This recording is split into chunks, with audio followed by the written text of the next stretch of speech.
Hello everybody, how are you? Hope all of you are doing well. So in today's video I am going to discuss basically about the shift keying modulation technique. And shift keying modulation is one of the modulation techniques generally which we used in digital communication. So this video is going to be very much interesting. I am going to show you step by step approach how the modulation can be done, how each and everything happens in a modulation circuit with a modulator as well as in the demodulator also, and how the digitized data is being transmitted over a channel by different types of shifting modulation. I will show each and everything mathematically as well as I will give a practical overview for performing this experiment in the laboratory also. And one more thing, this video is specially for the laboratory purpose, though I am not performing the lab experiment here because there are not necessary equipments right now in front of me, but I will give you an overall idea so that whenever you will perform these experiments in the laboratory you will not be confused. Okay, so this video is special for laboratory experiment, and just for performing this experiment in the laboratory well, I am going to give you some ideas. I am going to discuss some terms and some methodologies about this shift keying modulation technique. Okay, so video is very much interesting.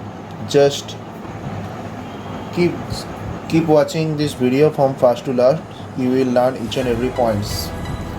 So now without wasting any more time, let's start this video.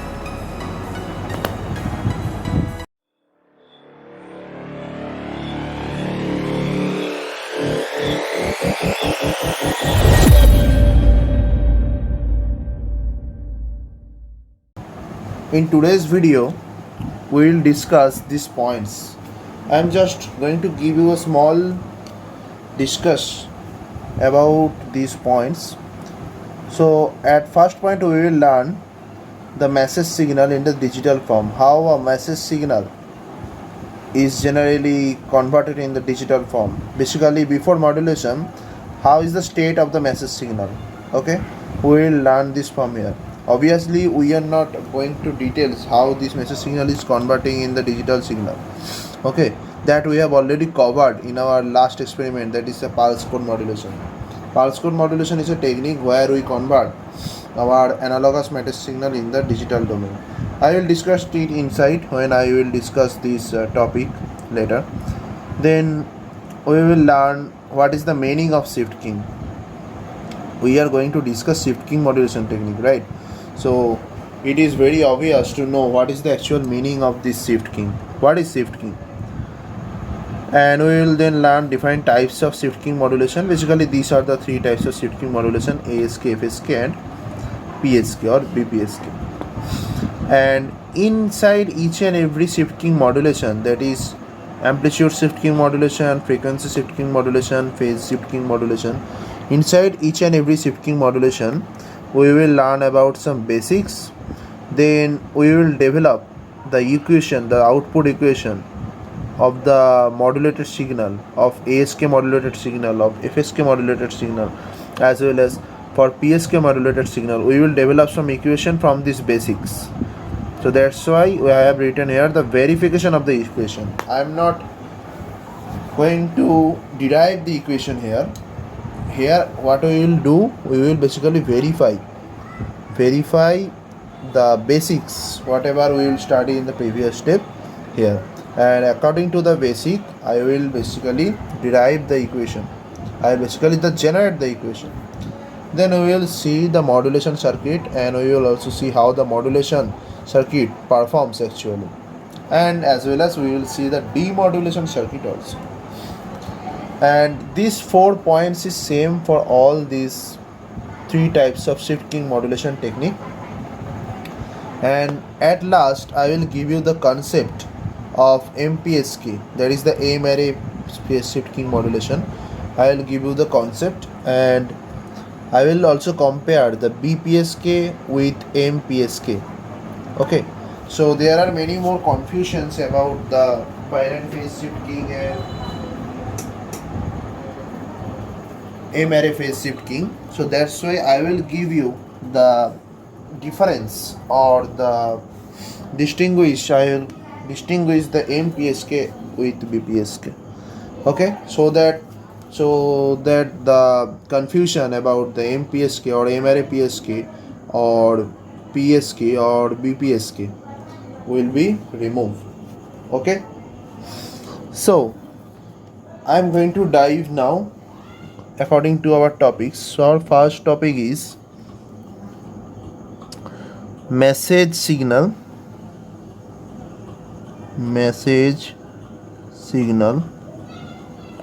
to digital form, right? Now here I will tell you a story. Suppose whatever we are studying the subject that is a digital modulation.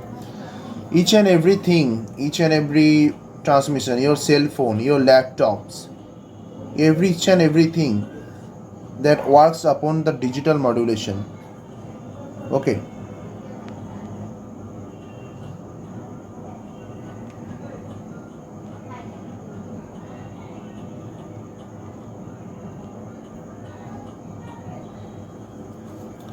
So, the message signal.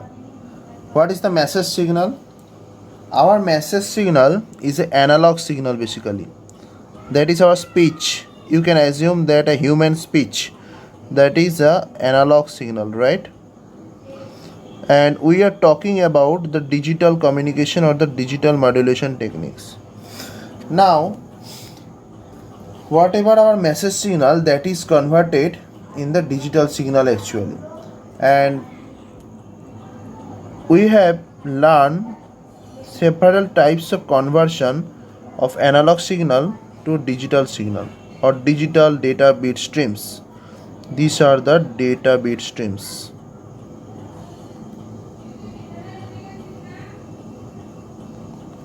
So you can see that our message signal is an analog signal, and we generally do conversion from this analog signal in terms of digital bit streams. So there are several methods to convert the analog signal in the digital signal, and we have also learned about these methods. What are they? We have performed DM, ADM, HDM, that is the delta modulation, adaptive delta modulation, sigma delta modulation, and we have also performed the PCM, that is the pulse code modulation. Okay, so using these techniques, what we can do, we can convert an analog signal to a digital signals. Whatever we have done in PCM, I am just going to give us a small overview, which basically we first sampled the analog signal, and that sample, according to the sampled signal, we have done the quantization, and after quantizing that signal and according to the step size, according to the value of the quantized magnitude, we have developed some digital bit streams. Now the sampling is common for these two types of modulation or these two types of conversion technique, where we can convert the analog to digital. Okay, after sampling, how the quantization as well as the encoding is done. Quantization is nothing but we basically divide the sampled amplitude or the sampled signals in different discrete amplitudes, and encoding is nothing but the discrete amplitudes has been given a particular code or the particular digital bits. That may be a single bit, that would be a double bit, 3 bit, 4 bit, etc, etc. Okay, so using this, our basic concern is not to discuss this modulation that we have already discussed in our last 1 or 2 videos. You can go through it. I'll put those links for your reference in the description also. But here, whatever we are doing, we are basically converting the analog signal into the digital signals. We know the conversion, how to convert the analog signal to digital signals. But now the problem is we cannot transmit this digital signal through a carrier, through a channel. So transmission of the digital signal through channel is not possible. Okay, why not possible? Basically, whatever the digital data we generate, okay, whatever the digital data we generate from our analog signal to digital signal, the digital pulses, the actual digital pulses cannot be transmitted through any channel. That channel may be wired or wireless, whatever. Through any channel we cannot transmit the actual digital pulses or the digital data. That means I am talking about these pulses. Now the question generally may arise, why, right? Because the digital pulses are not cannot be represented practically in real world. Why? I am just going to show you the reason why. If I assume this is a time instant 0 and this is a time instant 1, that means this instant is 0 and this instant is 1. If I assume these two time instant, you can say that at t is equal to 0 there is an abrupt change in the magnitude, right? So we can say that at t is equal to 0, infinite magnitudes are present in between these. In between these, the infinite number of magnitudes are present here at t is equal to 0. That is not possible practically. Our real world doesn't support it, because you cannot say that at t is equal to 0, one magnitude is 0.3 volt, again at t is equal to 0, one magnitude is 0.5 volt. If I assume this is at 1 volt, then from 0 to 1, there can be infinite number of magnitudes, and that are present at a single particular time interval, a single particular time instant, at t is equal to 0 or t is equal to 1, whatever. So that's why our nature doesn't support it. Okay, this system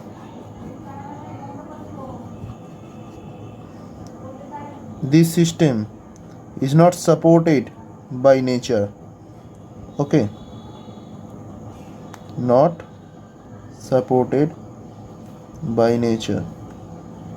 So that's why the digital pulses are not supported, or the digital pulses, actual digital or original digital pulses, cannot be transmitted through any channel, because our nature doesn't support it, right? It is not possible actually practically. So that's why the digital signals cannot be fed in the channel directly.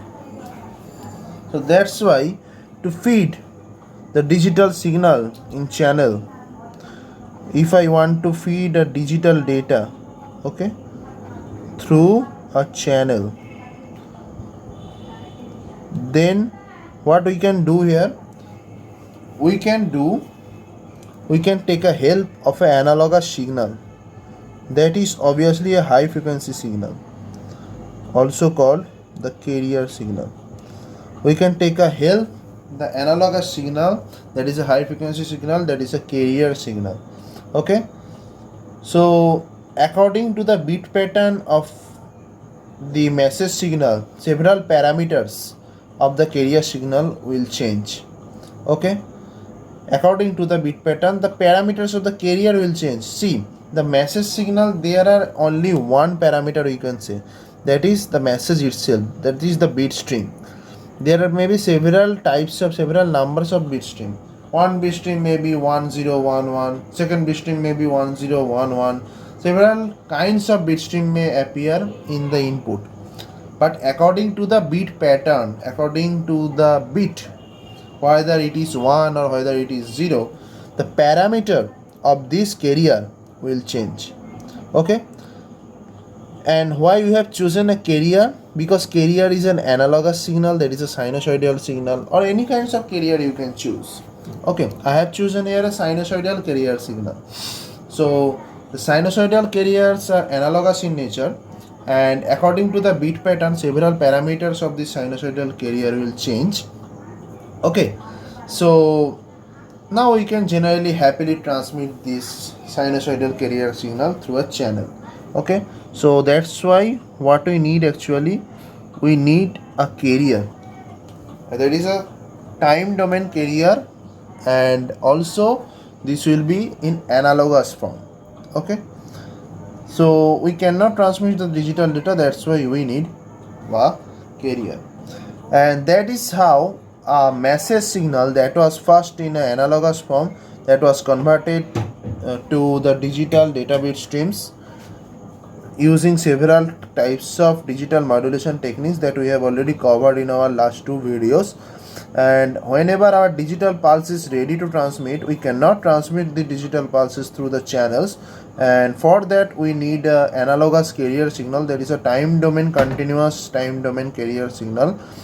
And for this we are just converting several parameters, we are just modulating, we are just modifying several parameters of this analogous signal according to the bit pattern that is coming inside. Okay, so this is how basically we can transmit a message signal in digital form. Later, now we will see what is the meaning of this shift keying. The shift keying, the concept of shift keying actually develops upon what are the parameters that we can change of a message signal, of a carrier signal, of a carrier signal according to the bit pattern of the message. That we will see our second topic. So our second topic is the shift keying meaning. What is the meaning of shift keying? So let us see it. Now we will see what is the meaning of shift keying actually. So the meaning of shift keying is very easy. I have already told you that we are converting several parameters of a carrier signal according to the bit pattern. Now the general question arises that what are the parameters that we can change a carrier signal. See, I am assuming a carrier signal here.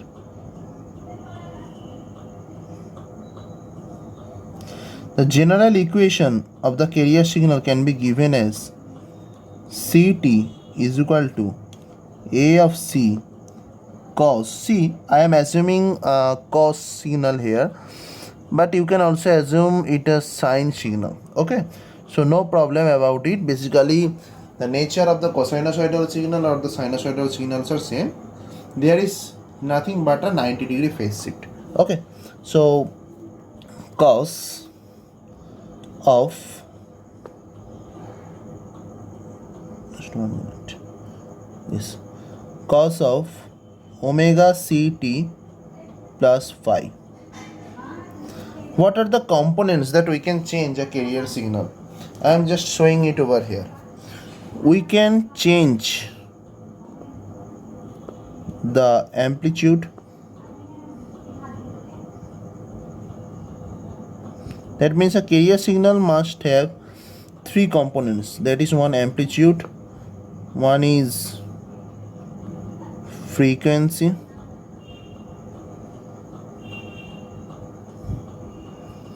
and another one is phase.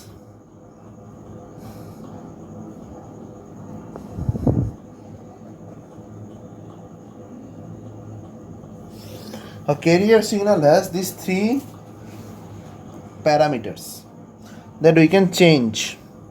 Okay, this is the three parameters that we can change of a carrier signal according to the bit pattern. Now if the amplitude is changed according to the bit pattern, the amplitude of the carrier signal is changed according to the bit pattern, then this is called the amplitude shift keying modulation. If the frequency is changed according to the bit pattern, then that is the frequency shift keying modulation. Similarly, if the phase is changed according to the bit pattern, then this is called the phase shift keying modulation. Okay, this is quite simple. This is the meaning of the shift keying actually. So whatever we are doing according to the bit pattern, suppose this is a bit pattern, I am assuming 4 bit here, this is a bit pattern, And according to the beat pattern, if the amplitude is changed, is the plus minus AC. AC means amplitude. Then we can call it, this is a amplitude shift keying modulation. If the phase is changed, if the frequency is changed, then that can be called as the frequency shift keying modulation. If the phase is changed, then that is the phase shift keying modulation. Okay, this is what I have already told you and also written over here. So the general topic that comes after this, the meaning of shift keying, that is the types of shift keying, right? The types of shift keying that already I have discussed over here. What are the three types of shift keying modulation? One is FSK. Number one, what is that? One is ASK. First one is the ASK, where amplitude of the carrier is varied. There is the AC, amplitude of the carrier is varied according to the beat pattern. The next one is the FSK, that is the frequency of the carrier is varied according to the beat pattern. The third one is the PSK, or you can also say it as BPSK. Why it is BPSK, I will tell you later. So in BPSK, the carrier phase is changed according to the beat pattern. How the change happens and why this is called the BPSK, each and everything I will tell you. Okay, so our next topic is, that is the main topic of discussion in today's video, that is amplitude shift keying modulation. We will see the basics first. Okay, then we will move on the other three topics under the amplitude shift keying modulation as well. Okay, let us see the basics first. Basics of the amplitude shift keying modulation. What is the amplitude shift keying modulation? Our next topic is. So what is the amplitude shift keying modulation actually? See, our beat pattern, in our beat pattern there are two symbols. There is the binary symbols.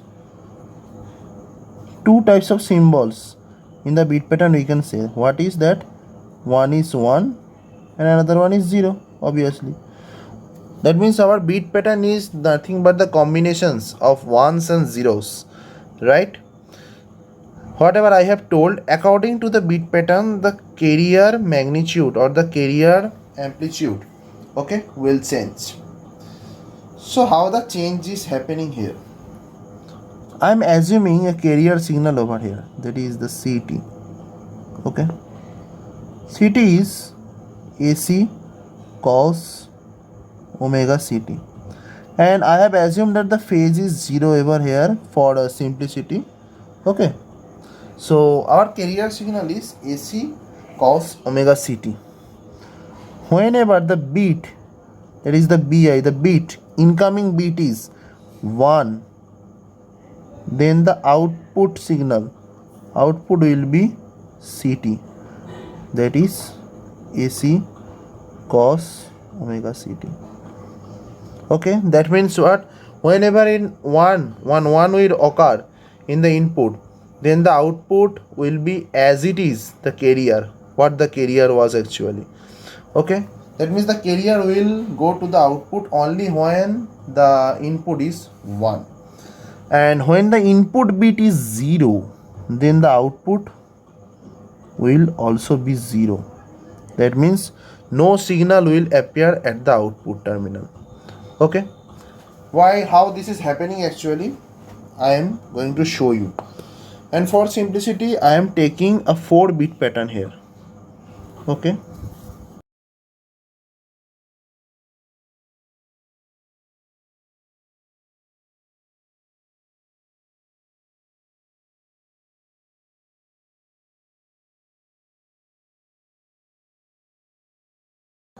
so this is the bit pattern.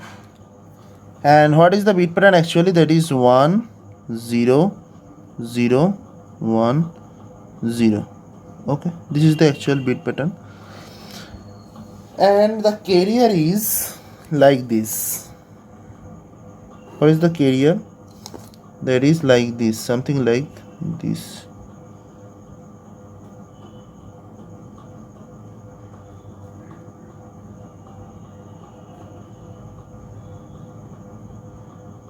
Suppose this is the carrier. Whatever I have told you that whenever a 1 will occur, okay, then one carrier, that is the same, the output will be the same carrier signal, right? See, the first bit is 1 here. So within this time period, whatever I have told you, this same carrier, this is the carrier signal, this is the output, and this is the input. So whenever a 1 will occur in the input bit pattern, the same carrier will occur at the output terminal. That is, whatever will be the output terminal, at the output terminal you will see the same carrier whenever the input bit is 1. So the output will be like this for first bit. Now for second and third bit it is 0. So that's why for second and third bit it will remain 0, because I have already told you whenever the input bit is 0, the output will be 0. That means the output will remain on the ground line. Okay, so as the input 2 bits are 0, that's why the output is like this. Okay, again after that you can see that again a 1 has appeared here, and for 1, within this time period, what was the carrier, what was the pattern of the carrier? This is the pattern of the carrier, right? This pattern of the carrier will be same copied in the output. The pattern of the carrier will be copied same at the output. Okay, so whenever a 1 will occur, then the same carrier and the pattern of the carrier that was present inside this bit interval will be copied in the output as it is. Okay, you can say this carrier as it is copied at the output as the input bit is 1, and as the input bits are 0, that's why the no output will occur in the output at the output terminal. Okay, as the no output will occur in the output terminal, that's why the output will remain on the ground line. Okay, and again and 1 has been appeared, so that's why the same carrier has been occurred at the output terminal, and after that the bit pattern is 0, right? So again a ground line will appear here. Okay, this is how a ASK modulation is done. Okay, I am going to, from this concept I am going to produce the mathematical equation of the ASK output. So I am writing here that the ASK output is equal to, see, the mathematical derivation. It is not derivation, actually I am going to develop the equation. Whatever I have told, whenever the input bit is 1, the output will transmit, right? So I can say that Bi into Ct. Okay, that means I can also write it like this: Bi AC into cos omega Ct. Okay, that means whenever the Bi will be 1, whenever this Bi will be 1, then the output will be AC cos omega Ct, right? Just put Bi equal to 1 over this equation. Okay, then you will find the output. And when the Bi will be 0, when Bi will be 0, 0 multiplied with AC cos omega Ct, so total term will be 0, then the output will be 0. This is very easy. This is the actual equation of the ASK. This is, right? Very easy equation. And I have also considered here that the no phase shift has occurred here. That's why I have not written the original form of the equation, just like at previous whatever I have wrote. That is, I have assumed that phase shift is 0 degree, assumed. Okay, I have assumed here that the phase shift is 0 degree. Okay, so this is the generic form of the ASK. So now we will see the how the modulation has been done through a circuit. Okay, so the modulation circuit is very easy. That is the modulation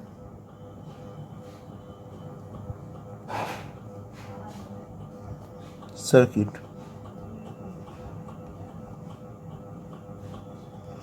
So modulation circuit is very easy. That is, the input bit is coming here. And one more thing that I have forgot to discuss with you, that is, whatever the input bit is coming, that is in the form of coded form. So line coding is the term that we will learn in our next experiment. Using line coding, whatever we are going to do, actually whatever the actual message signal, actual message signal should be, the bit pattern. According to the bit pattern, that means for 1 we generally transmit positive pulses, and for 0 we generally transmit negative pulses. This is the actual bit pattern. If we follow this bit pattern to represent a 4-bit or 8-bit number, then the bit pattern that will be the actual bit pattern. But now the problem is, if the message is very much crucial, then the message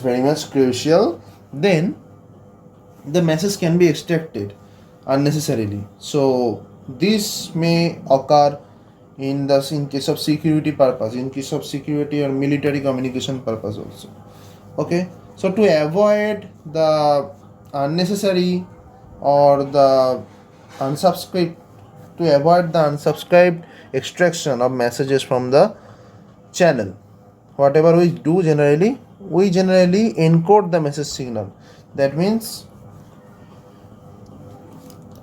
if our message signal is 1011 something like this, okay, 1011 something like this, if our message signal is like here, then according to the message signal, what should be transmitted actually?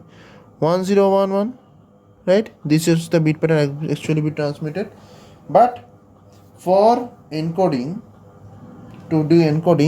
we generally don't transmit the original bit pattern that should be transmitted for the actually bit pattern. Okay, the pulses that should be transmitted, that generally carries the actual meaning of the bit pattern or the bit pattern of the input signal, we generally don't transmit those pulses. We convert those pulses such that anybody cannot extract the original message signal or the original data from it. Okay, so this is the line coding. Actually we will study this line coding in our next experiment, so that's why I am not going to discuss how the line coding is being done over here. But just for now, remember that whatever the bit pattern that occurs inside the modulator, that behaves like an input to the modulator, that is not the actual message signal, that is the coded version of the message signal. Why we generally do coding? Actually we do encoding just to save the message signal from unnecessary extraction from the channel. Okay, so that's why the coding or the encoding is required. So this is the input. Okay, and after that a multiplier is there, and within the multiplier I am applying our carrier signal. That is the cos omega ct, or it may be sin omega ct also. Okay, sin omega ct. And after that we will get the actual output. Very simple circuit for modulation. Okay, and this will be nothing but the ASK output, and this is the actually data. Input is data bits, output is the ASK output. Okay, and this is the carrier. Very easy. See, this is the carrier over here, AC cos omega ct. This carrier is multiplied with the bit pattern. That's what I have also already done over here. This carrier is multiplied with the bit. This is the BI with the bit. Okay, BI multiplied with cos omega ct. You can also assume there is a magnitude. I have assumed that the magnitude is 1 over here. So that's why I wrote the cos omega ct or sin omega ct. So this bit pattern is multiplied with this carrier signal and then get transmitted. Okay. Now the receiver or the modulation circuitry is easy. Okay, so what is the ASK output? I am again writing this over here, that is the BI cross AC cos omega ct. Okay, and according to the bit pattern the output will be generated like this. Okay, this is the output. So now we will see the demodulation circuitry of ASK, which is also very easy. Let us see it. See, the demodulation circuitry is like this. We have transmitted the ASK signal, right? We have already transmitted the ASK signal. So whatever we are going to design, we are going to design the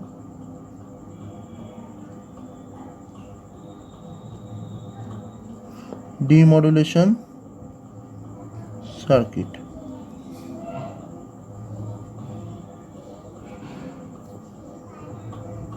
Okay, we are going to design the demodulation circuit for ASK. Okay, so whatever we are going to give the inputs, we are going to give the inputs, that is the ASK inputs.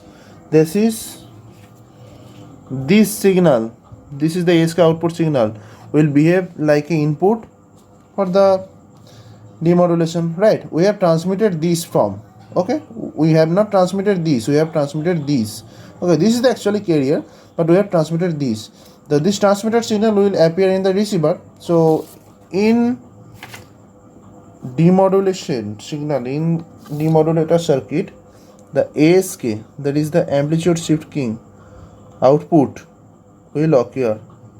Okay, and in demodulator there is also a multiplier, and there is the same multiplier that we have already used in the transmitter circuit, and using this multiplier I am just multiplying the carrier signal again, that is AC cos omega ct, suppose. Okay, and then we will use LPF, or we can also use the integrator also, because you know that the integrator, RC integrator, acts like a low pass filter, right? RC integrator acts like a low pass filter, so that's why we may use an integrator or we may use a low pass filter, whatever. And then there is a comparator. Okay, comparator. Okay, there is the comparator circuit. Comparator means nothing but the op-amp comparator that you generally know. There is a threshold limit of the comparator also. Okay, so that is the reference, V reference, and after that our demodulation output, okay, will be ready. Okay, this is the actual circuit for the demodulation. So how this is happening actually, let us see it. Suppose the output signal is multiplied with the input signal, right?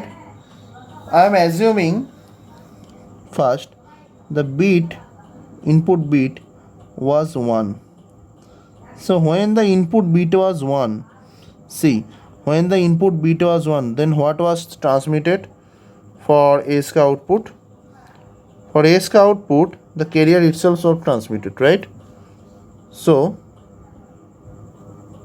the carrier was AC cos omega ct, and I am just multiplying here the same carrier, that is the cos omega ct. I am multiplying the same carrier over here. So what is happening, what will be the output actually? There is the AC cos square omega ct. If I divide this into like this, is the AC by 2 into 2 cos square omega ct, and then again what will be like this. If I trigonometrically divide this term, that is the 2 cos square theta. 2 cos square theta means, what is the 2 cos square theta? 2 cos square theta means 1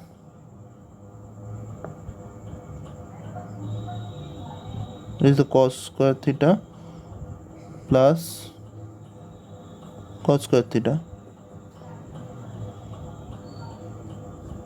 Okay, what is then we can say it is 1 minus sin square theta plus cos square theta, right?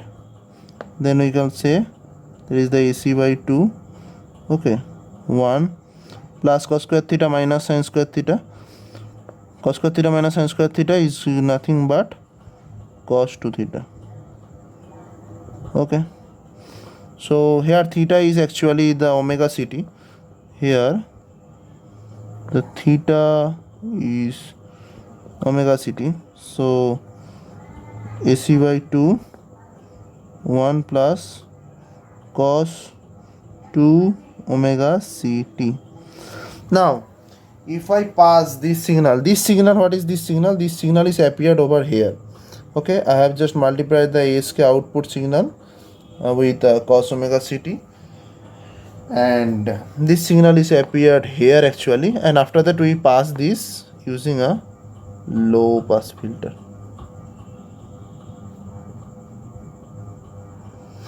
If we pass this using a low pass filter, again I am dividing this like this, that is the AC by 2 plus AC by 2 cos 2 omega ct. Okay, if I pass this signal using a low pass filter, then as this is a high frequency signal, there is the 2 omega c is present over here, then this will be rejected and only this will appear here. That is, after the low pass filter, the output will be this will be the output. Okay, the output will be AC by 2. Now as the AC by 2, this is a, you can see that it is a DC signal, right? What is this signal? The AC by 2 signal is nothing but a DC signal. That is, it has some value. That is the AC by 2. That means it must have some DC value. That is obviously half of the input carrier signal. Okay. So as there is a value, there is some finite value over here. What the comparator will do? Comparator will take this is an input,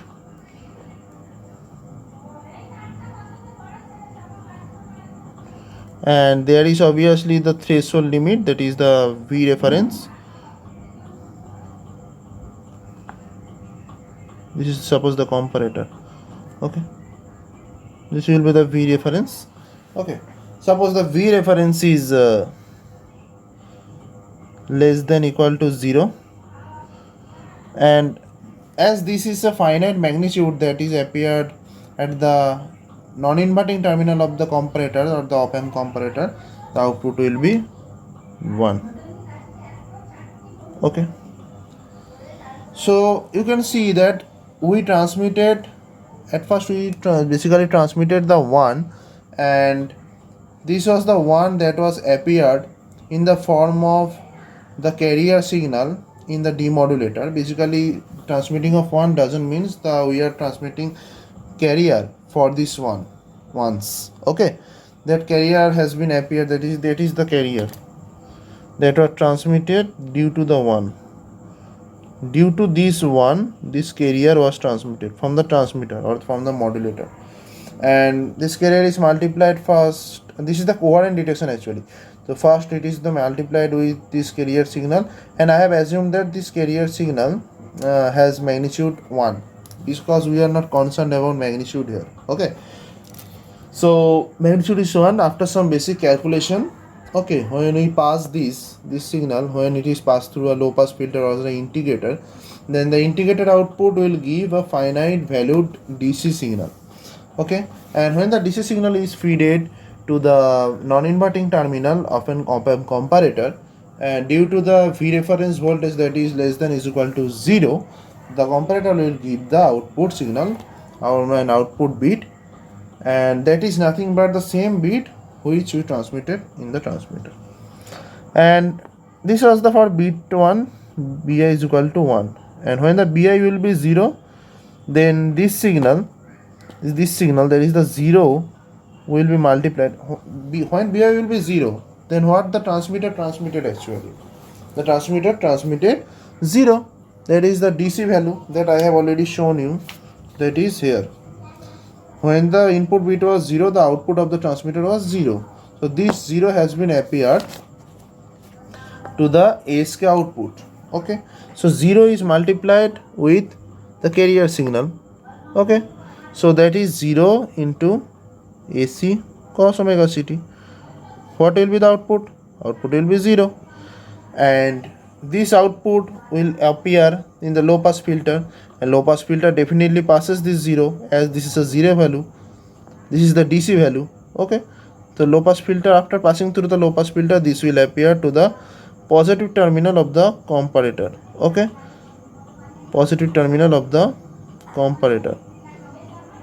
And as you have already told that reference voltage of the comparator is nothing but less than equal to 0. Okay, if it is less than equal to 0, okay, then what will happen? If it is 0 actually, if it is 0, okay, then the comparator output bit will be 0. Okay, that is the same bit that we transmitted in the input actually. The same procedure that we followed for bit 1, that will be followed in the bit is equal to 0. When the bit will be 0, the same procedure will be followed as well. There is nothing complicated about it. Okay, okay, so that was all about ASK. Now later we will jump on the FSK. Okay, so let us see what the FSK is. So just like as ASK, everything is same, that is our input bit pattern is digital signal, that is the digital bit streams.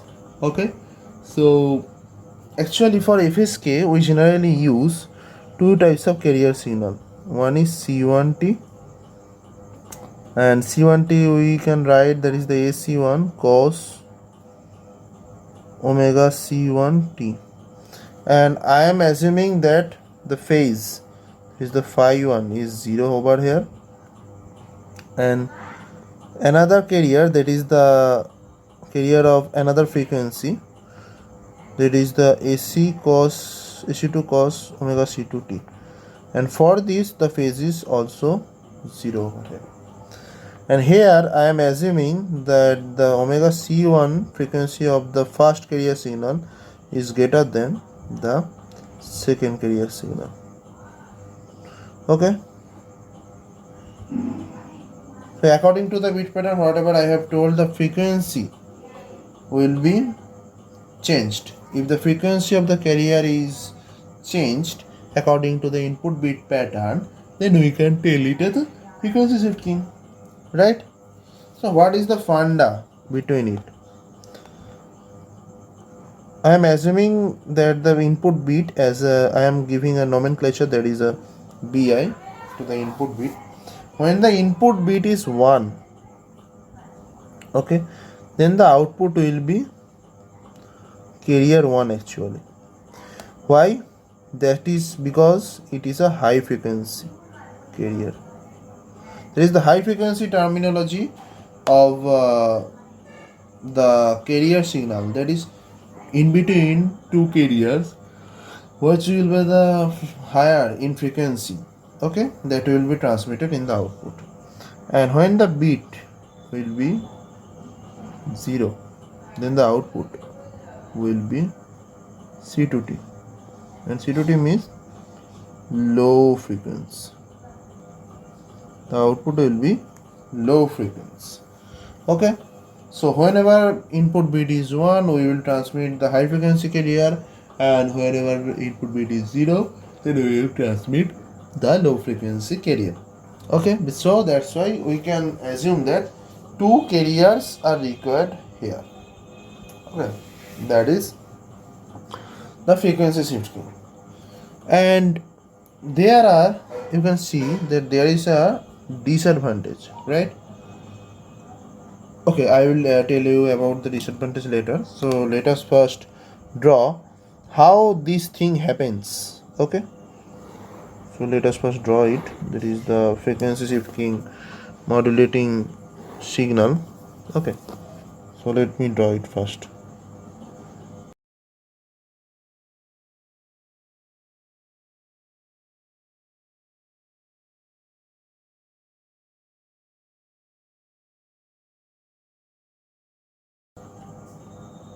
So suppose this is the beat pattern, okay. There is the 10110. So let me draw 2 kinds of frequency components over here. Suppose one is low frequency component like this,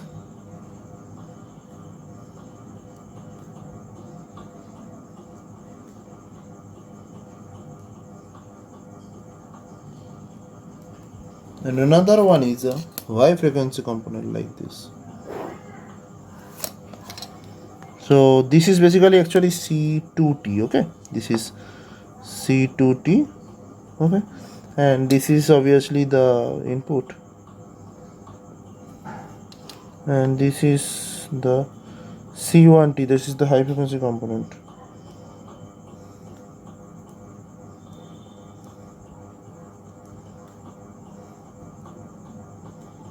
I hope you can understood that this is a high frequency component.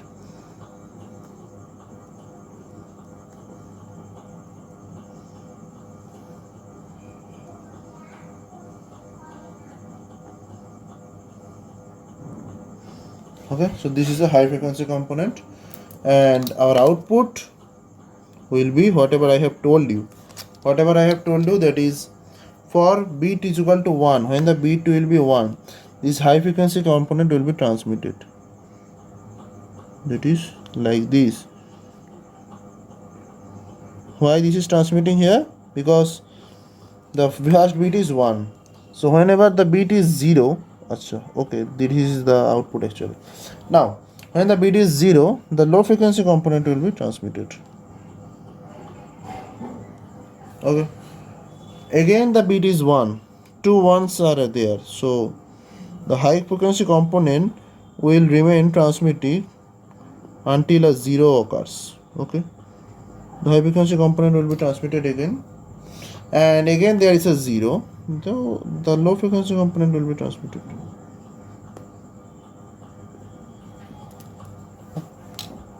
So the 2 carriers are transmitting alternatively, not basically alternatively, actually depending upon what the incoming bit is. If the bit is 1, then this frequency component, there is a C1T, will be transmitted. If the bit is 0, then the low frequency components, there is the C2T, will be transmitted here. Okay, so this is how FSK will be generated. This output is nothing but the FSK output. Now there is a problem. Okay, what is the problem actually? Problem is, you can see here that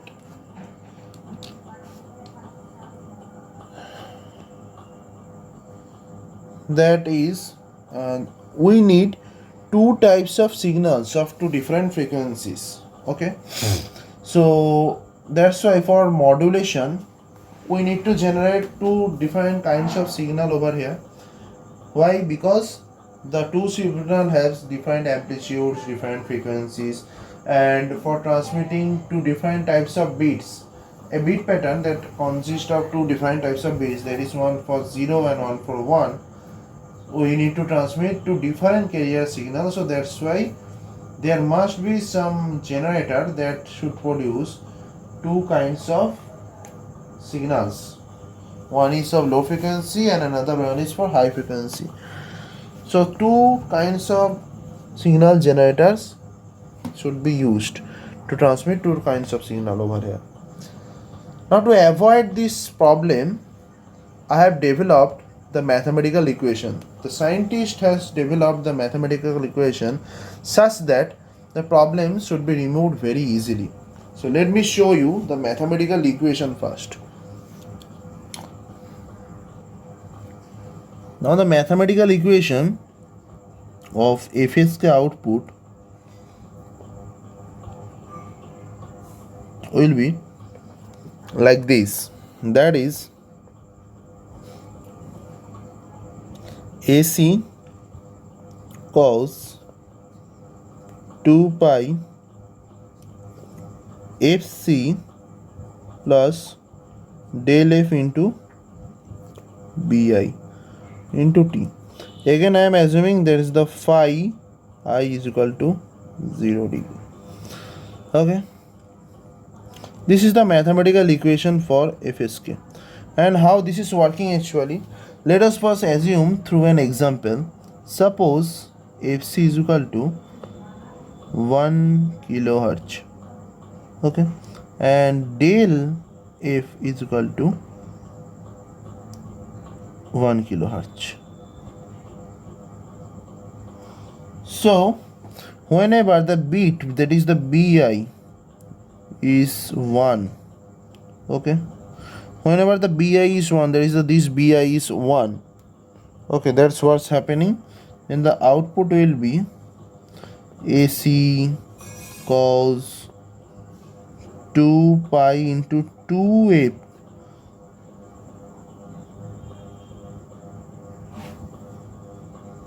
actually the notice the 2F, that is the FC plus del F, okay, into T. Now the FC is 1 kilohertz, del F is 1 kilohertz, so this signal will be of 2 kilohertz. Okay, so whenever the input bit is 1, the signal will be of 2 kilohertz. Now when the input bit is 0, then what will happen? This portion will be 0 because del F into BI, as BI is 0, so this is 0 fully. Then the output will be AC cos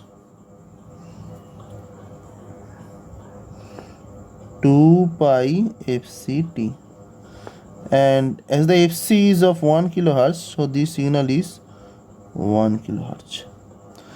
So that we can see here, when the bit is 1, then a high frequency component is transmitting, and when the bit is 0, then a low frequency component, that is the frequency of half of the 2 kilohertz, that is 1 kilohertz, is transmitting over here. That means we have simplified that we will not use two separate generators for low frequency and high frequency component. We have designed such types of generator, something like this, okay, where automatically when the input bit will be 1, the frequency will be increased, and when the input bit will be 0, the frequency will be decreased. Okay, we have just really designed such type of FSK generator. Okay, now coming to the point of the FSK modulator circuit, I think that I assume that you have understood how the FSK is generated over here. Over the mathematically, there is the practical circuitry what should be, but obviously in tenor kit we will obviously see two different kinds of frequency components of two different carrier signals. Okay, so whatever we will see in the trainer kit, that is not used actually in the practically life. In practical life, we generally use a single modulator, single carrier generator, where the bit, according to the bit pattern, the frequency of the output of the carrier generator is automatically changed. Okay, so now we will see the modulator circuit.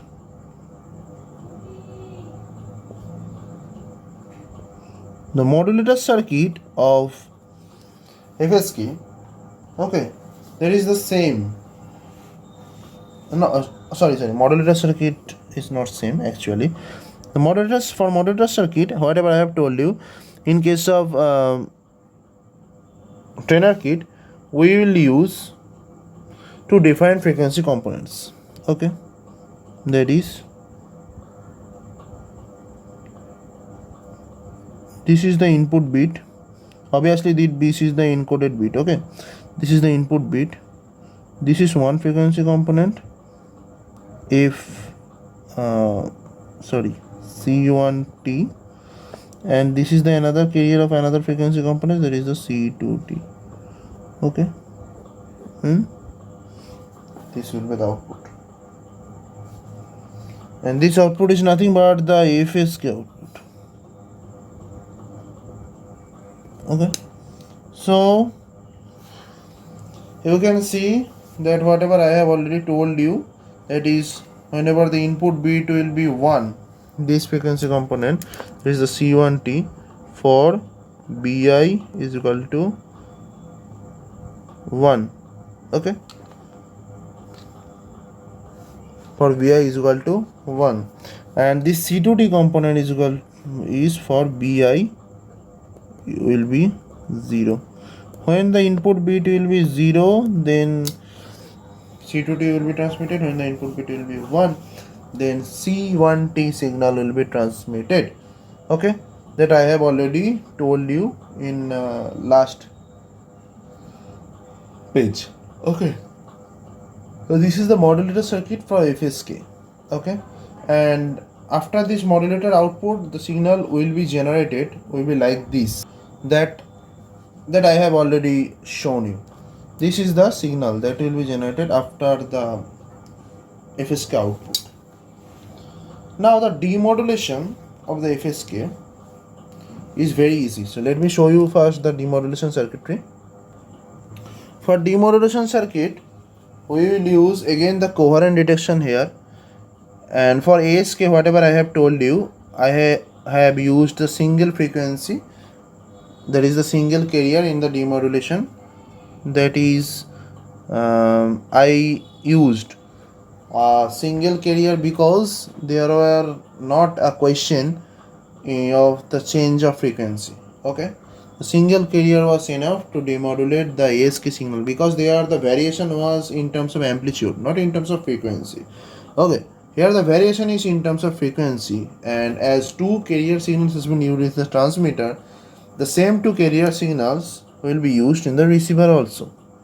Suppose this is the bit pattern that is coming here. Sorry, not the bit pattern. This is basically the FSK output. FSK output, that was the output from the transmitter or the modulator. So this is the FSK output, and within this FSK output, high frequency and the low frequency components are mixed, right? Because I have already shown you the FSK output, and in FSK output, whatever I have seen, that's for 1 we are transmitting high frequency components, for 0 we are transmitting low frequency components, and as consecutive ones and zeros, for ones and zeros we are simultaneously transmitting high frequency and low frequency components according to the bit pattern. So that's why the output contains the high frequency and low frequency components together, right? So we need to first separate the high frequency and low frequency components. If I can separate the high frequency and low frequency components, then it will be very much easy to separate the bit patterns, to get the separate bit patterns. Okay, so for high frequency component separation, I will use the same carrier signal, that is the C1T, that is the high frequency. Okay, and for low frequency separation I will use the carrier 2, that was of the low frequency carrier signal that was used to transmit. Okay, this is the low frequency carrier signal. The high frequency carrier signal and the low frequency carrier signal after the coherent detection will give the high frequency and the low frequency components. That will basically, suppose this is a high frequency and low frequency mixture, right? After this will give this, and this will give this. Okay, as of now whatever I have shown you, these high frequency and low frequency components will be got whenever we will pass it through an integrator. The working of the integrator I have already explained in the ASK in today's video. And the previous part I have already shown that the integrator acts like a low pass filter, right? So as the integrator acts like a low pass filter, so that's why the integrator is used for in the coherent detection for low pass filter. So that's why integrator is used actually over here. This is nothing but actually low pass filter. Okay, so though this is an integrator, the symbol is of integration, but the working of the integration is like a low pass filter over here, and we are getting this signal. What signal? That is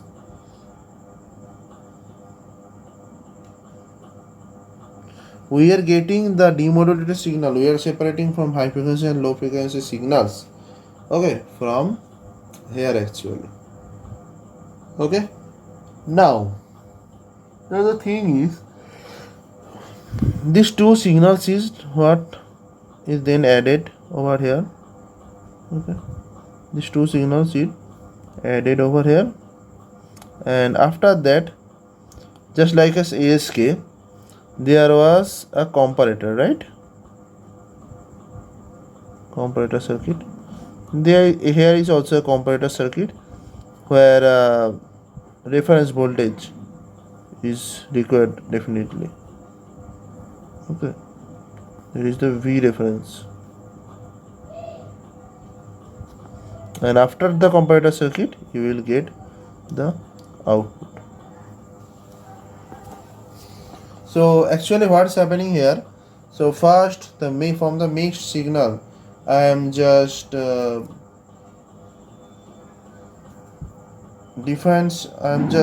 making a difference between high frequency and low frequency signal. I am just going to differentiate just by using this coherent detection technique. This is nothing but a coherent detection technique. Okay, I am just bracketing it over here. This coherent detection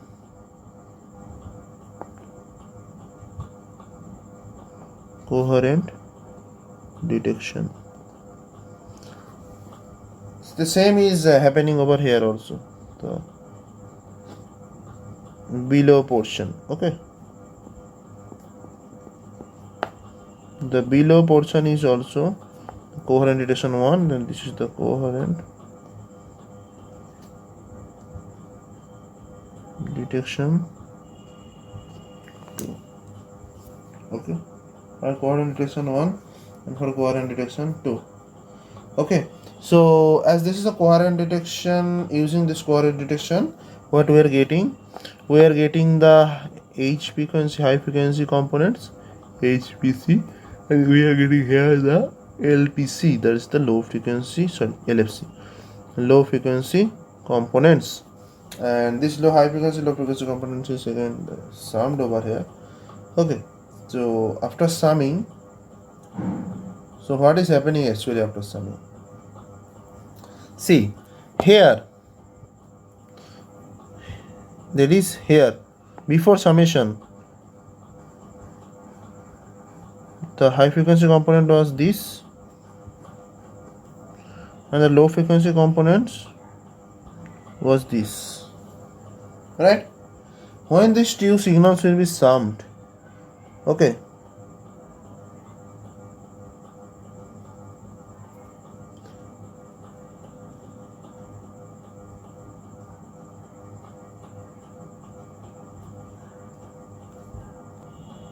When these two signals will be summed, then the output of the summation will be like this. That is this will be summed with the 0. This is this. And this will be summed with the low frequency component. This is this. And this will be summed with the 0 again. That is this. Okay. Now, if I do an average, okay,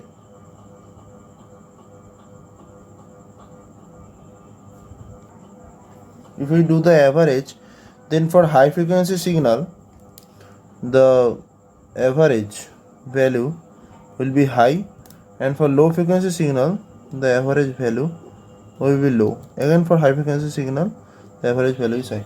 Now, why we are taking average over here? Basically, we are taking the DC values. That is something like this. Okay. DC, why we are taking DC values? Because after coherent detection, we basically reject the high frequency terms and we take the DC values only. Okay. So that's why we are taking the average, and depending upon the average, if I choose the reference level or the threshold level over here, that is the, if you see the V reference, then for high frequency signal, as the average is high, the average voltage is high, this is the above the V reference voltage. Actually, this V reference voltage is nothing but this. Okay, so the above the V reference voltage for high frequency signal, as the average voltage is high, that's why the output for this portion will be 1, and for this portion it will be 0, and for this portion it will be 1. Okay, so that's why you can say that the for high frequency signal, okay, for higher frequency signal, the output is 1 and the detected output is 1, and for low frequency signal, the detected output is 0, as the average values,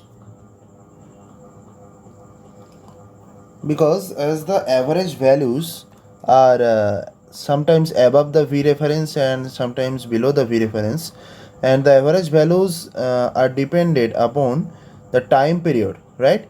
And the time period obviously depends upon the frequency. Now the average values depends upon what? That is the time period, and time periods depends upon the frequency.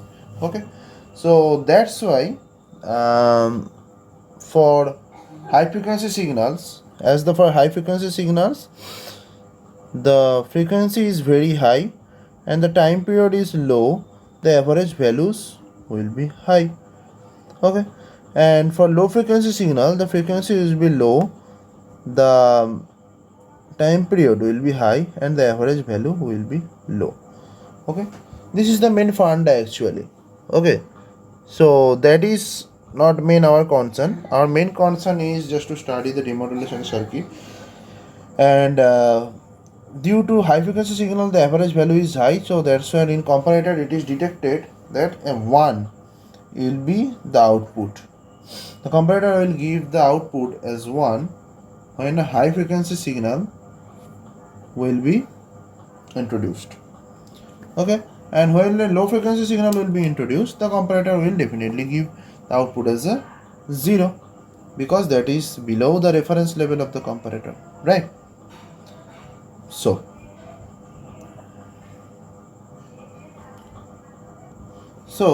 in this way we can generally modulate the digital signal or the digital data signal in terms of frequency shift keying modulation technique, and we have also demodulated. Now our next and the last topic is the PSK or the phase shift keying. So let us see it also. So our topic is right now phase shift keying.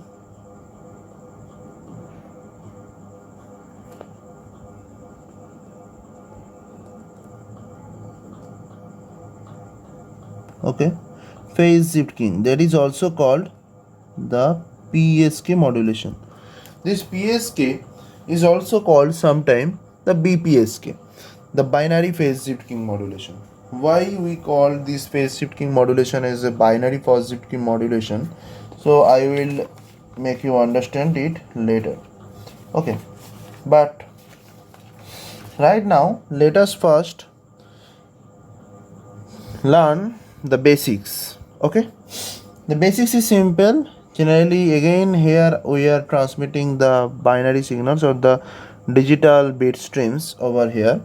Okay, and according to the bit pattern, the phase of the carrier signal is being changed. So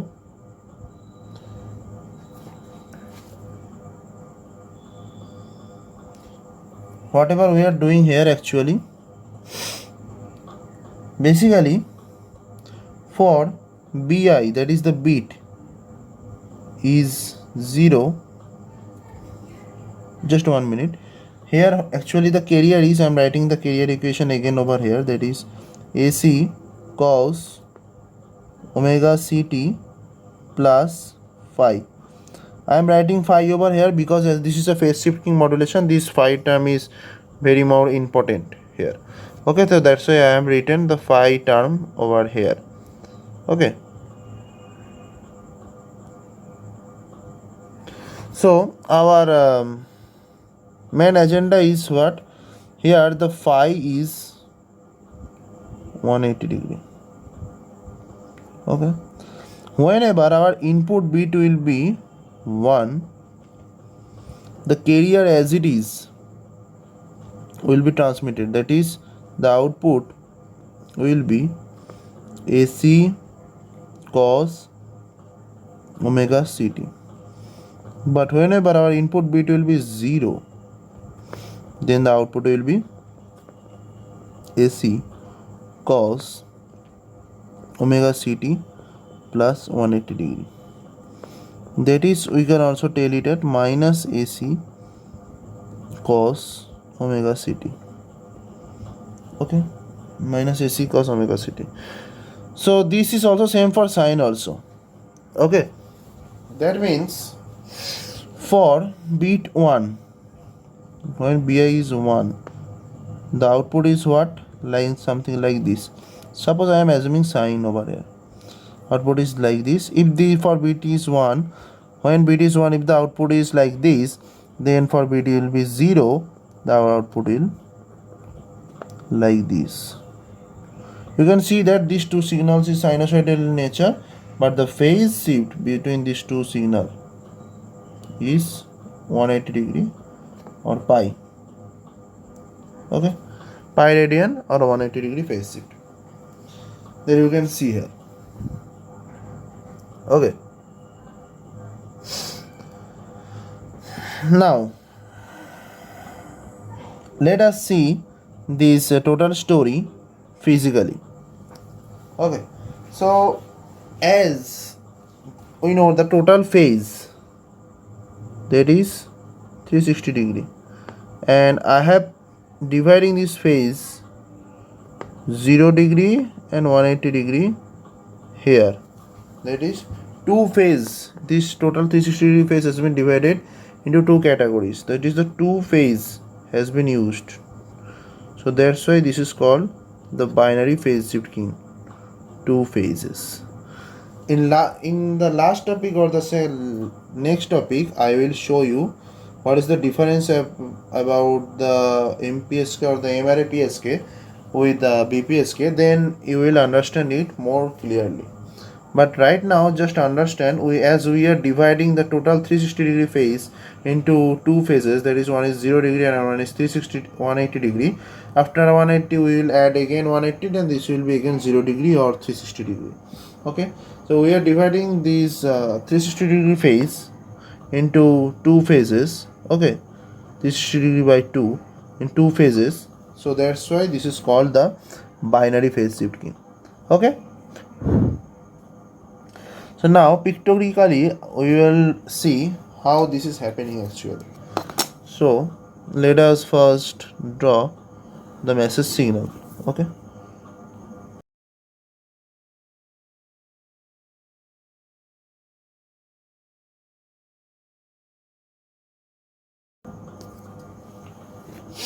suppose This is our message signal. What is that actually? That is 1 0 1 1 0. This is our message signal. Okay, and whatever I have already told you, obviously there is a carrier. Okay, so let me draw the carrier first, so then you will understand it.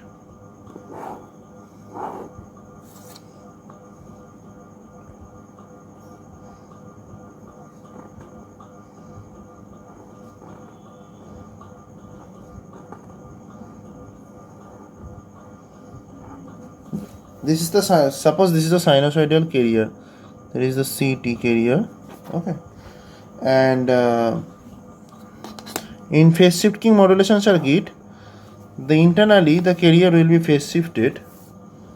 Okay, internally this carrier will be phase shifted like this, like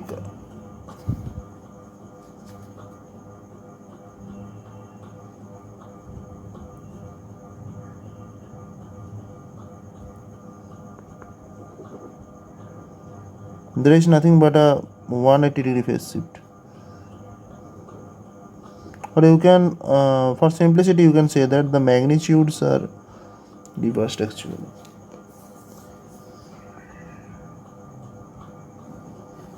Okay, this is that.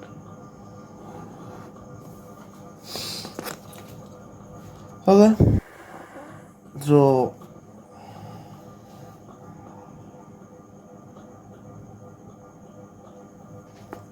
so this is the same carrier signal that has been added 180 degree phase.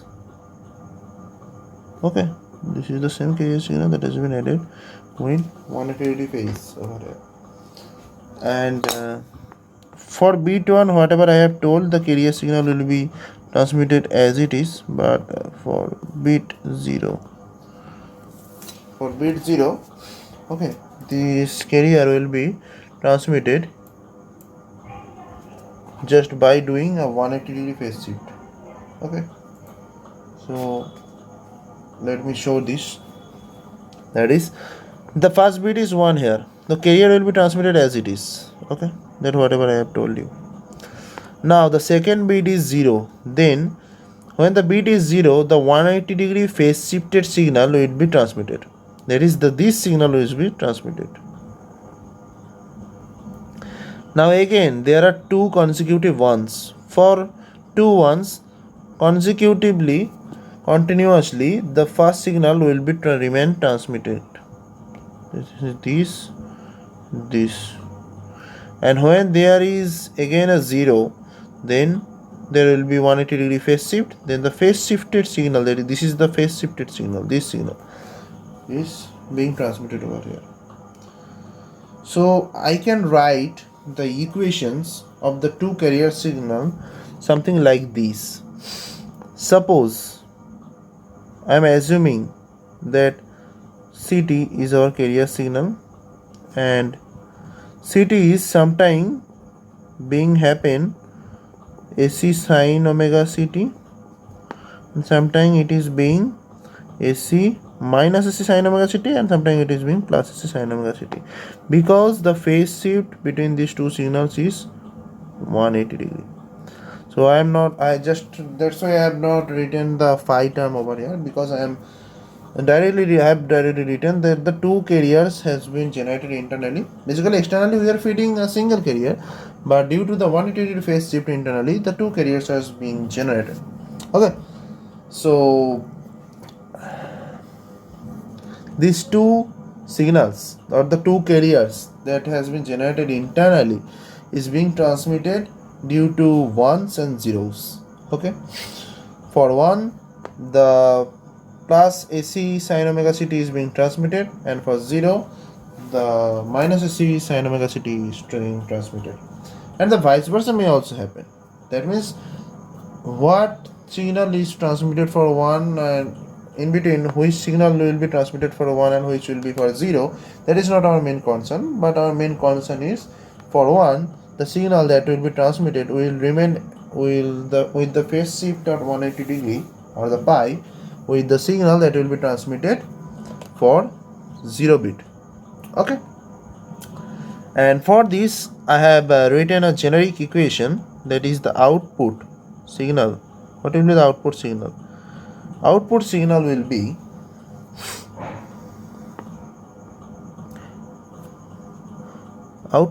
is AC sine omega ct plus phi into bi, and this phi is pi for BPSK. And if this is a pi for BPSK, you can write this equation as AC sine omega ct plus pi into bi. Now what is happening over here? When there is a 1, when the bi is 1, okay, when the bi is 1, then the output will be AC sine omega ct plus pi, that is nothing but minus AC sine omega ct. And when the bit will be 0, then the output will be AC sine omega ct plus 0, that is nothing but AC sine omega ct, or you can say the plus AC sine omega ct. So for 1, minus AC sine omega ct is being transmitted. For 0, plus AC sine omega ct is being transmitted. So now don't bother about that. You may ask me a question, for 1 plus omega AC plus AC omega ct should be transmitted. So that is not main concern over here. Our main concern is, for 1, the signal will be transmitted, will remain phase shifted 180 degree or pi amount with the signal that was transmitted due to the bit is equal to 0. Now let us discuss the modulator and demodulator circuit, so that this funda will be much more clear to you. Okay, and after that, when we will discuss the MRA PSK, this will be clear more to you. Okay, just here remember that for BPSK we take this phase or phi as pi. Okay, for MRA PSK we will consider it as a pi by 2 or the pi by m. Okay, we will consider it as a pi by m. Now let us now discuss about the modulator circuitry. That is the modulator. The modulator circuitry is same as ASK. Okay, because whatever we are doing here, we are giving the encoded bit as an input and we are multiplying this with a carrier. This is AC sine omega ct. The minus AC sine omega ct that is being generated here, that is not we are feeding externally. We are giving AC sine omega ct, but internally, due to 180 degree phase shifter is there, this AC sine omega ct is converted to the minus AC sine omega ct.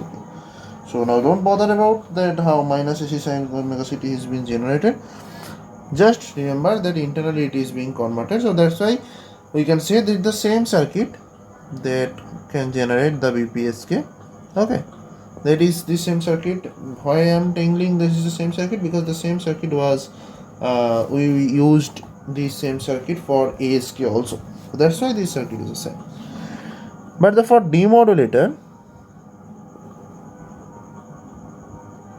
I will show you how the signal is being demodulated actually. Okay,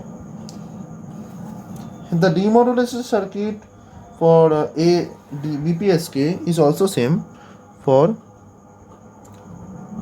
PSK. Okay, the demodulated input is the BPSK output. Okay, so as this is a coherent detection, so that's why the same carrier will be multiplied with this. Okay, this is the same carrier. I am assuming that the amplitude of the carrier is 1. Then there is a low pass filter or integrator. I am assuming there is an integrator. Okay, and after integrator there is a comparator.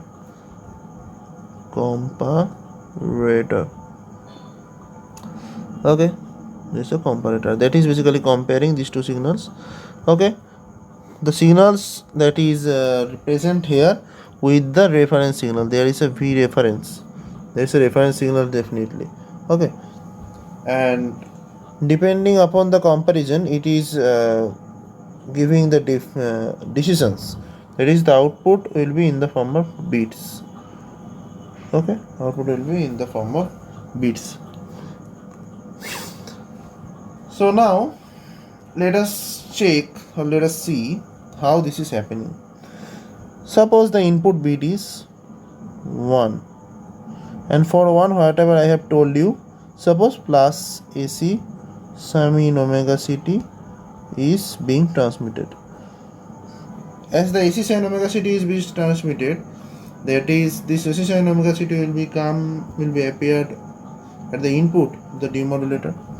So at this portion, the output will be AC sine omega ct into sine omega ct. So this is for bit is equal to 1 actually. Okay, and this is the carrier. So that is AC by 2, we can write it AC by 2 sine square omega ct. Actually this is AC sine square omega ct. We can write it as AC by 2 sine square omega ct. As 2 sine square omega ct means AC by 2 1 minus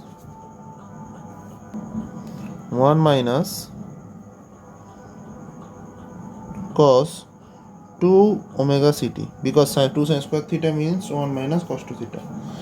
And again if we divide this, if we break this is AC by 2 minus AC by 2 cos 2 omega ct. Now after low pass filter, okay, for low pass filter this will be rejected, because low pass filter will only pass the low frequency terms. This is a high frequency terms.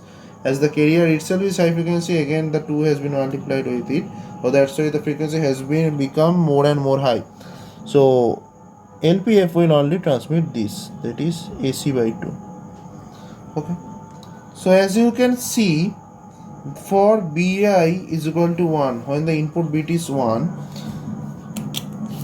output, that is the low pass filter output, this is, we can say it, when the BI, the input bit is 1, the output is AC by 2. Similarly we can also calculate when the input bit is 0, the output will be minus AC by 2. And we are basically feeding these two outputs to the comparator circuits. Okay, this output is fed to the op-amp comparator. Okay, this is a comparator circuit, where suppose the comparator circuit reference voltage is the V reference is kept at 0. Okay, suppose this is the V reference and this is kept at 0 volt, and this is the, sometimes it is coming the plus AC by 2, or sometimes it is coming the minus AC by 2. So we know for bit is equal to 1, plus AC by 2 is appearing over here. When the plus AC by 2 will be appeared at the comparator circuit, then the output of the comparator will be 1, because this non-inverting inverting input is greater than the inverting input, so that's why the output will be 1 over here. Okay, and when the input will be minus AC by 2, just a minute, let me focus it. Okay, when the input will be minus AC by 2, so at that time the output will be 0. So for now we can say that the output, that is the comparator output, depends upon the non-inverting input, and the non-inverting input is a positive DC signal for BI is equal to 1. Why? Because for BI is equal to 1, we were transmitting plus AC cos omega ct, and due to coherent detection the positive AC by 2 has been detected, and for b is equal to 0, that is the input bit 0, we were transmitting the negative signals. Okay, so for negative signals, and for negative signals we are transmitting minus AC by 2, and due to minus AC by 2 the 0 will be generated here. That is, whatever bit we are transmitting in the transmitter section, after detection the same bit will be generated, and whatever bit for that is the 0 that was transmitted in the transmitter section, the same 0 has been generated in the receiver. Okay, so, and with this we have completed the FSK also. Now I will show you the M array PSK with BPSK. Mathematically I will show you how the M array PSK and BPSK has been named some such like this, and how M array, where the M array PSK is used actually. Okay, so for PSK I wrote the equation, the output equation as AC cos omega ct plus phi I into m. Just a minute, just this m is nothing but the, I'm not writing it m actually, I'm supposed is writing it small m. Okay, the small m is the meaning of the message. Meaning of the message means when we use BPSK we generally use two symbols, right? One is 0 and one is 1. 0 means 0 in the decimal and 1 is 1 in the decimal. This 0 and 1, that is the meaning of the binary symbols in the decimal, is the meaning of the message actually. Okay, so for binary there is the BPSK. For BPSK we have taken that the phi I as a pi, right? That means whenever a 0 will occur, then the m will be 0, and when the m will be 0, when the m is 0, then the output will be AC cos omega ct. When the m will be 1, then the output will be minus AC cos omega ct. Why it is minus AC? Because AC cos omega ct plus pi. Okay, if we substitute this phi I m over there, then you will get the output something like this. As you know, as you have seen here, that only two kinds of signals, that is the two phase shifts, has been occurred here. That is 360, total 360 degree phase has been divided into two. That is 180 degree phase shift has been occurred over here. That is, one is plus AC cos omega ct and another one is minus AC cos omega ct. Only two phase shifts has been occurred. That is, one is 0 degree and one is at minus 180 degree actually. Two phase shifts has been occurred over here. So that's why this is called the binary phase shift keying. Now for QPSK, what we do actually? For QPSK we do a trick. That is, we take phi I as a pi by 2. Why pi by 2? Basically, we are dividing this 360 degree phase by 4. That is, each phase is 90 degree. That is nothing but pi by 2. This is pi. So that's why we take the phi I as a pi by 2. So when we do QPSK actually, when 4 message signals is possible, if we took the two array signaling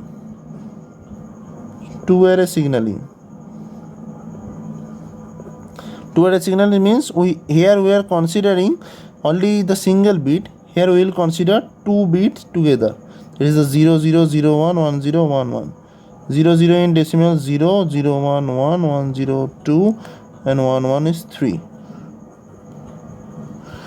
when we will use the two array signaling, then we will see that total 4 combinations of the message signal is possible. Okay, now to represent the 4 combinations, there are the 4 combinations of the message signal. To represent each and every combinations, we have taken the 4 different phases, and that's why here m is equal to 4 actually. That is the 4 that has been divided total 360 degree phase, okay, to define the actual phase shift. Okay, so more clearly, when this m will be 0, when the m will be 0, that is for this, the output will be AC cos omega ct. For m will be 1, the output will be AC cos omega ct plus pi by 2. For m will be 2, the output will be AC cos omega ct plus pi, that is nothing but minus AC cos omega ct. Okay, for m will be 3, this will be AC cos omega ct plus 3 pi by 2. Okay, and after that again the AC cos omega ct plus 2 pi, that will occur here, and 2 pi is equal to 0, so that's why after m is equal to, at m is equal to 4, the same m is equal to 0 will be appeared over here. So that means we can say that for 0 0, for 0 0 signal we have taken 0 degree phase, 0 1 signal we have taken pi by 2 or 90 degree phase, for 1 0 we have taken 180 degree phase shift, and for 1 1 we have taken 270 degree phase shifts. So 4 phases has been taken over here, that's why this is called the 4 PSK, 4 phase shift keying. That is the 4 phases has been shifted over here, that's why this is called the 4 PSK, 4 phase shift keying. Okay, similarly, like we can also take the 8 PSK, 16 PSK, 32 PSK, 64 PSK, that is the multiple of 2. Okay, the multiple of 2 PSKs can be taken, okay, according to the bit signal. That means if we take the 3 bits, if we consider the 2 bits, here we have considered 2 bits, that's why 4 PSK is required. If we consider the 3 bits, 2 to the power 3, is the 8 PSK signaling is required. For 4 bit, 2 to the power 4, 16 PSK signalings are required. Okay, in this way this continues actually.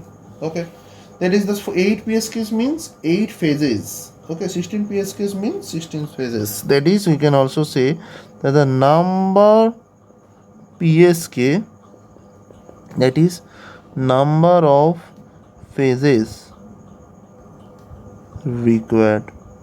A number of phases required, that doesn't means that 360 degree minus that number. Okay, how many number of phases required? You can find each and every stage, each and every phase. Each phase will be of 360 degree by that number. That is, how many number of phases is required? For number of phases is required for number PSK. That is, for 8 PSK, 8 phases required, and for that each phase shift will be what? Is the 360 degree by 8. It is 45 degree. Similarly, for 16 PSK, 16 phases are required and each phase shift will be 360 by 16, that is the 22.5 degree. Okay, in this way this will continue.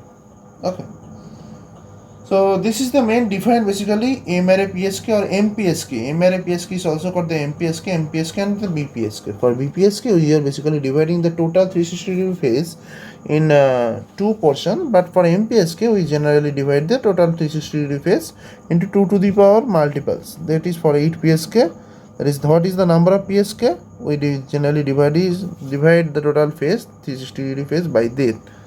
That is 2 pi by m. Okay, 2 pi by m will be the division actually. 2 pi means the 360 degree and m is the m array PSK. How many PSKs? What is the value of array PSK is required? That is divided by the 360 degree. After dividing it, you will get each and every phase, and you can represent the several combinations of that 16 or 8 or 32 bits by several 16 or 8 or 32 signals. Okay, so we have already concluded everything, though I have also shared you the modulated and demodulated circuitry, but in case of laboratory, what you have to do, I'm just going to share it with you. That is, first of all, I am going to share this circuit with you. This is the laboratory circuit. This is basically the ASK modulation. I have already shown you, that is before feeding data to the modulator circuit, we generally need a bit encoding that we will see in our next laboratory practical. Okay, this is for ASK and this is for PSK. I have already told you that for ASK and PSK both the modulation circuitry is same. Okay, and this is for FSK. Okay, for FSK only 2 carriers are required, that I have already told you, and the rest of the circuitry is obviously same. And these are the waveforms that can be seen during the practical. So I will show you the waveform a little bit later when I will describe how the practical can be performed. Okay, so that's it. You have seen here that for bit is equal to 1, the signal has been transmitted. For ASK, for bit is equal to 1, the signal has been transmitted. For bit is equal to 0, no signal has been transmitted. Here also for bit is equal to 1, for PSK, for bit is equal to 1, one phase is transmitted. When the transition has become from 1 to 0, the phase has been shifted by 180 degree. Okay, and this is a BPSK, that's why 180 degree. And for FSK, when there is a 1, the low frequency carrier has been transmitted. When there is a 0, the high frequency carrier has been transmitted. Okay, the vice versa is also possible here. That means for bit is equal to 1, for positive data or the positive pulse, the high frequency signal will be transmitted. For negative pulse, the low frequency signal will be transmitted. The vice versa is also possible here. Okay, so now I will show you what is the actual modulation or the actual circuitry. Okay, the actual circuitry, actually the laboratory trainer kit will be looks like this. Okay, will look like this. What you have to do, this signal, see this portion, this is that portion. This portion is nothing but the data selector. That is how many bit data you want to select.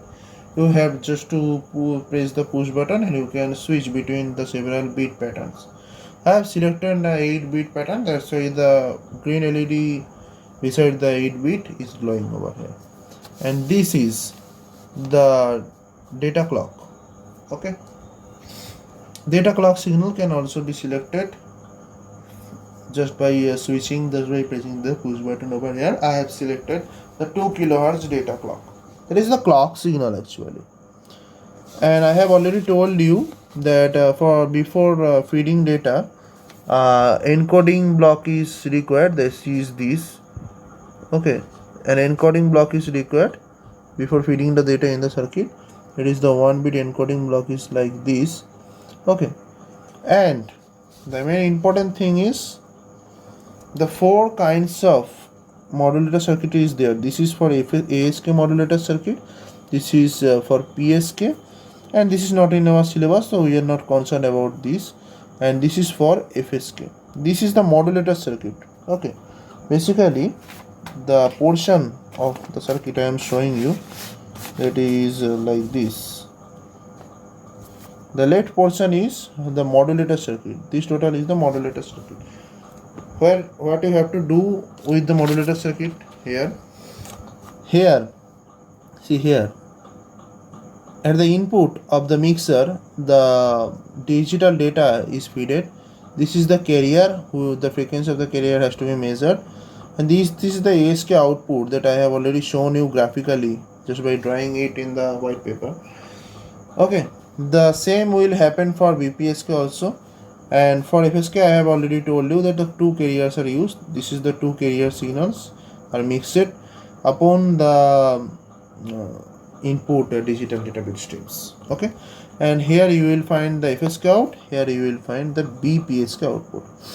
The same carriers for ASK and for BPSK, the same carrier for demodulation purpose, actually for the same carrier is multiplied with the ASK input signal, that is the coherent detection is being happened, that is the mixer same carrier signal as well as a low pass filter. Low pass filter means this is an integrator. Okay, and there is a comparator, this is the threshold comparator. There must be a threshold value, that is the reference value, depending upon which it will take the decision whether the output will be 1s and 0 or not. Okay, the same is happening here. I have just showing, I'm just not going deep into here because I have already told you what's happening inside actually. Okay, and for FSK, as two types of defined carriers are used in the transmitter portion. As you can see that for transmitter portion, a high frequency as well as a low frequency carriers, two carriers has been used. So that's why for demodulation, the two defined carriers also required. Okay, so that's why the two carriers has been used for demodulation. And after demodulation and mixing, there is also a threshold comparator. I have also make you understood about this demodulator circuit of the FSK also. Okay, and that is the things that you have to measure in the laboratory, that is the input clock signal frequency. Okay, then the input data bit pattern, then the clock, then the frequency of the carrier signal. You have to observe the ASK output and you have to match it. Okay, then you have to demodulate it. Okay, after demodulation you have to check whether the demodulated output is same as the input or not. Okay, if the demodulated output is same as the input, then you will understood that your experiment has been done perfectly. For each and every case, the demodulated output bit pattern will be same as the input. Okay, for ASK, for PSK or for FSK, the same will happen. Okay, otherwise you haven't done your experiment perfectly. Okay, there is a mirror. Okay, so during performing the laboratory experiment, I have measured these things over here. That is the bit pattern that is seen over the screen. Okay, this is the actual 8-bit pattern that we took. That is, you can clearly see here the bit pattern is something like 1 1 0 0 1 0 1 0. This is the 8-bit pattern, and after this same is repeating again and again. This is that 8-bit pattern over here. Okay, and this is actually the carrier signal. Okay, the sinusoidal carrier signal, and the 8-bit pattern that I am talking about, that is this. Okay, this is this 8-bit pattern. This 8-bit pattern that is fed over, same 8-bit pattern is fed to the ASK, then to PSK, then to FSK over here. So the 8-bit pattern and the sinusoidal carrier signal are same for these three types of modulation. For FSK only, as there are two carriers are required, the low frequency carrier, that is the F1 carrier, is same as these two carriers of the ASK and as well as the PSK. Okay, and this is that carriers, sorry, not this. This is that carrier signal. There is a low frequency carrier actually. Okay, so the bit pattern is same for that. Bit pattern is same for everyone, 1100 1010, and the carrier signal, that is this carrier signal is same for everyone, that is like this. Okay, now ASK modulated signal, this is the ASK modulated signal, and you can clearly see for 1 and 1 1 1 0 0 1 0 1 0, that was our bit pattern. So for 1 1 continuously we are getting the input signal, that is the carrier signal. Okay, and for 0 0 we are getting no signals over here, and then we can determine that this here is for 1 1 and this is for 0 0 0 0, and then it is for 1, this is 0, and this is for 1 and this is 0. Okay, whatever I have already told you in the theory, so that is written, that is shown in the laboratory experiment. I have taken these shots from a digital storage oscilloscope, so just I am going to show you. Okay, I am just showing you. So there is nothing to understand too much for this. Okay, and the demodulated output is again here. This is the demodulated output. You can see that the demodulated output is same as the input. This is 1 1 0 0 1 0 1 0. Okay, so demodulated output, input signal, and the carrier signal as well as the low frequency carrier signal for FSK is same. So that's why I'm not showing each and every outputs. That is, this input data sequence is same for this and the FSK also. The low frequency carrier signal for this, there are only one carrier, so these two carriers are same, and this is also same with the low frequency carrier for FSK. The demodulated output will also be same as the input signal. So I am just going to show you the three kinds of output signal so that you can realize whatever I have taught you is exactly same. Okay, so this is the data bit. Okay, this is the data bit and this is the carrier signal. Okay, this is the FSK signal, the FSK output. For FSK output, whatever I have told, that is for 1 to high frequencies will be transmitted, for zeros low frequencies will be transmitted. So you can say that the my pointed area is for high frequency. That means consecutive to ones are there. Then after two high frequency, there are two low frequency signals. That means you can understand the consecutive zeros are there. And then again a high frequency signal for 1 bit period, that is 1. Then there is again low frequency, that is 0. Then again a high frequency term, that is 1. Then again low frequency term, that is 0. That is 1 1 0 0 1 0 1 0. Okay, this is the bit pattern that we sent it. This is for FSK out. FSK out, from here the signal that I have already shown you, that will be, that has been got. Okay, this is again this is ASK that I have already shown you, and I am going to show you the PSK also. Just a minute, let me check. I think the PSK is not present over here.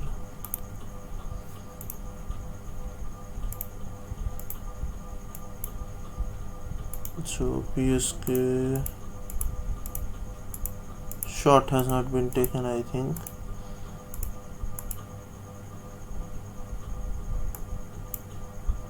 Just a minute, let me check.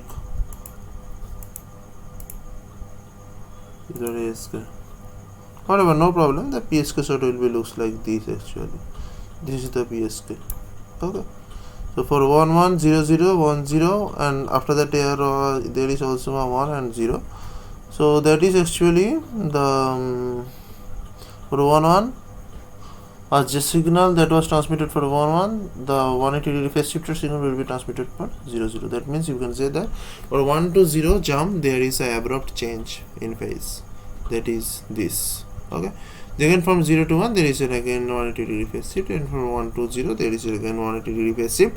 So that is not much more complicated. Okay, that are the waveforms that I have taken the shots and I have shown you also, and I have made you understand. Okay, there is nothing more than that.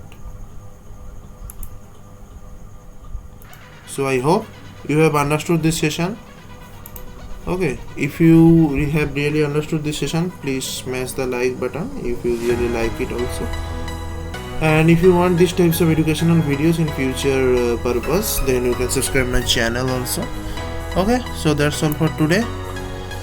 Let us meet very soon in our next video. And our next video will be probably the last laboratory experiment of digital communication.